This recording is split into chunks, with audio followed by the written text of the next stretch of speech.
There are three parts to the gospel text of today, which is taken from the Gospel of Mark chapter 1, verses 29 to 39. And the first part is the healing of Peter's mother-in-law.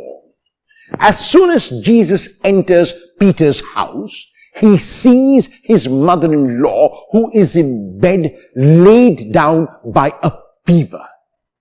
Jesus takes her by the hand and lifts her up, and the fever leaves her. A sign that she was truly healed is given immediately when we are told that she got up and began to serve them. Immediate relief, immediate healing results in the person being so grateful, not reveling it in herself, but reaching out in service, reaching out to others. This is exactly what Peter's mother-in-law does. And so the point which Mark is making is that healing is also for service. That we must appreciate the gift of good health that God has given us, and whenever possible, we need to reach out in service to others, like Simon's mother-in-law does in the gospel text of today. The second part is the healing of everyone who is brought to him. Through this, Mark is saying that the ministry of Jesus and the mission of Jesus is not merely words, but action. In the case of Jesus, there was not only theory, but also practice, and that is why a large part of the ministry of Jesus was reaching out to the deaf and the dumb and the blind and the lame and lepers and the sick, and even raising the dead. Jesus does all of that in this summary statement which Mark gives us by telling us what exactly this kingdom means. The kingdom is not only spiritual healing, which it surely is. The kingdom is psychological healing and physical healing and mental healing and every other kind of healing. One might say that the kingdom is making people whole. In the third part, we are given an insight into the fact that the mission of Jesus was not parochial. The mission of Jesus was not restricted. The mission of Jesus was not narrow, but for everyone and universal.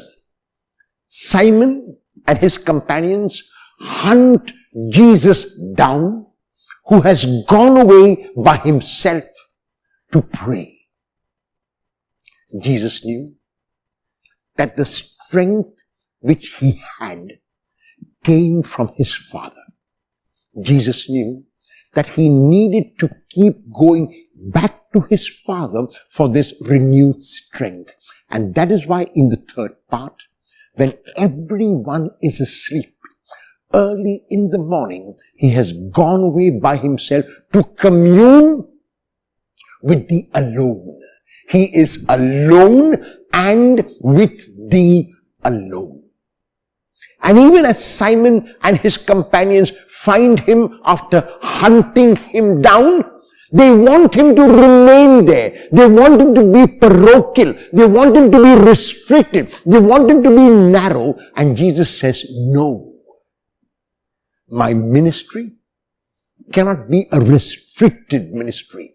My ministry cannot be for a small group of people. My ministry is a ministry that is universal and available to all. So anyone who needs help, I am willing to reach out to. Anyone who needs my assistance, I am willing to assist. My ministry is to the whole world and anyone who is open to my grace. The Lord is inviting us to continue that ministry today. The Lord is inviting us first to appreciate the gift of good health and to use this gift not only for myself, but even for others.